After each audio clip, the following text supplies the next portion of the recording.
উফ কি বনিছে অসমত যিহেতু নাই মই এতিয়া সেইকাৰণে সৰস্বতী পূজা বুলি বেছি একো কৰিব নোৱাৰিম কিন্তু ভাবিছো আজি খিচিৰি আৰু পায়স বনাও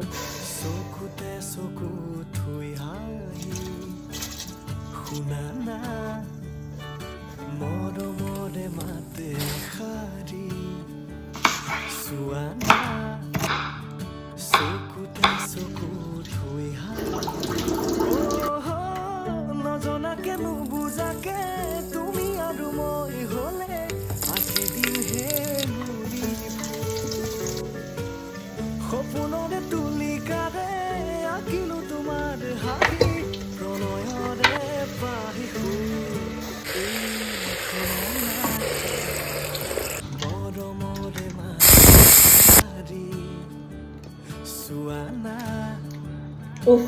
কি বনিছে মই এতিয়া খাওঁ বাই